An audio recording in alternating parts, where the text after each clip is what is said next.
উল্টো রথে কয়েক হাজার ভক্তের সমাগম তারকেশ্বরে। আজ শনিবার তারকেশ্বর ও পরশুরা ভক্তবৃন্দের সহযোগিতায় ইসকন পরিচালিত রথের পূর্ণ যাত্রা অর্থাৎ উল্টো রথ অনুষ্ঠিত হয়। এদিন সকাল থেকে আকাশের মুখ ছিল ভার। বৃষ্টিকে উপেক্ষা করে এই দিন সকাল থেকেই নতুন বাসস্ট্যান্ড প্রাঙ্গণে সাজো সাজো রব। পুনরায় রথকে ফুল দিয়ে সাজিয়ে তোলা হয়। ঠাকুর জগন্নাথ, বলরাম, সুভদ্রাকে আরতি করে রথে তোলা হয়। উপস্থিত ছিলেন ইসকন পরিচালিত রথ কমিটির মহারাজ, পৌর কাউন্সিলর স্বপন সামন্ত, ভক্তবৃন্দরা। রথযাত্রা শুরু হওয়ার পাক মুহূর্তে আকাশ কালো করে এসেছিল, কিন্তু তারকেশ্বরের জগন্নাথ দেবের ভক্তরা সেই বৃষ্টিকে উপেক্ষা করে রথযাত্রায় সামিল হয়। কৃষ্ণ নামে বিভোর হয়ে রথের দড়ি টেনে রথকে নিয়ে চলল পরশুরায় জগন্নাথ দেবের বাড়ির উদ্দেশ্যে।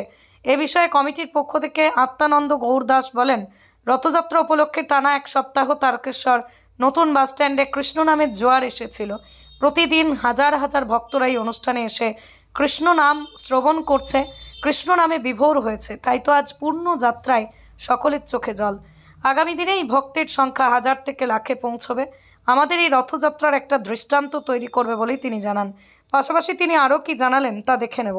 তো আজকে সেই রথযাত্রা উৎসবে তো এটা ভগবান বৃন্দাবনবাসীদের আনন্দ করার জন্য, আনন্দ প্রদান করার জন্য দ্বারকা থেকে বৃন্দাবনে এসেছিলেন এবং শ্রী লক্ষ্মী দেবীকে একদিন বলে এসেছিলেন এবং এখানে প্রায় 8 দিন থেকে গেলেন। তাই এখন ভক্তদের আনন্দ দিয়ে ভগবান জগন্নাথের বাবা দ্বারকার উদ্দেশ্যে রওনা হচ্ছে। তো ভক্তরা তো অবশ্যই খুব বিরহ এবং এই রথযাত্রা প্রভু জগন্নাথ তারকেশ্বরে কৃপা করে এসেছেন। অভিন্ন বৃন্দাবন গুঞ্জিত মন্দির স্বাধীন অনুষ্ঠান হলো। হাজার হাজার, প্রায় রথের দিন প্রায় 50 থেকে 60 হাজার ভক্ত অংশগ্রহণ করেছেন এবং প্রতিদিন দুপুরে প্রায় 2 থেকে 2.5 হাজার ভক্ত প্রসাদ পেয়েছেন এবং রাত্রিতে প্রায় 5 থেকে 7 বা তারও বেশি ভক্ত যোগদান করে আনন্দ গ্রহণ করেছেন।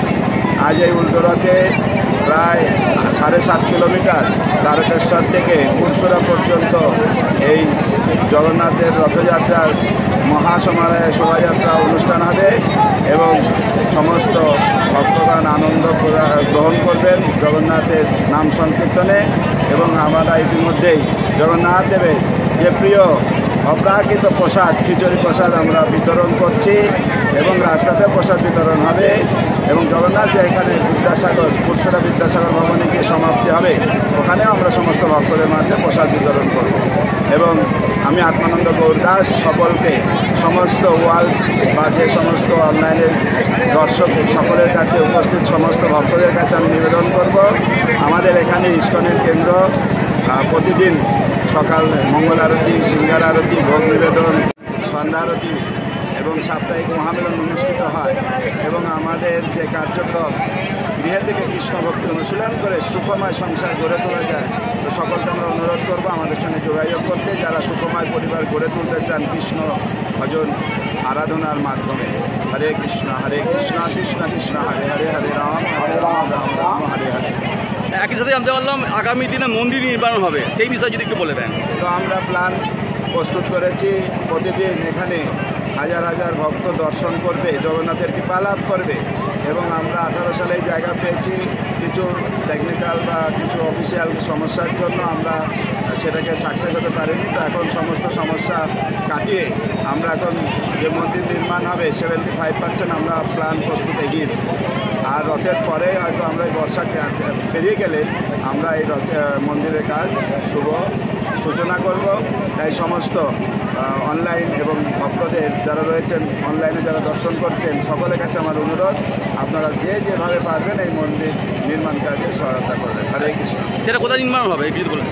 আমাদের যেখানে কমিটি রয়েছে আমি রয়েছি, আর আমাদের মন্দির নির্মাণ হবে নতুন বাসস্ট্যান্ড, তারকেশ্বর নতুন বাসস্ট্যান্ড। এই প্যান্ডেল যে হচ্ছে গুঞ্জিত মন্দির তার সংলগ্ন পাশেই আমাদের জায়গা আমাদের রয়েছে। ধন্যবাদ। হরে কৃষ্ণ। আবার নামটা একবার বলে দেন। নামটা আমি আত্মানন্দ গৌরদাস, ইসকন পক্ষ থেকে হুগলি জেলার নামহট্ট প্রচারক। ধন্যবাদ।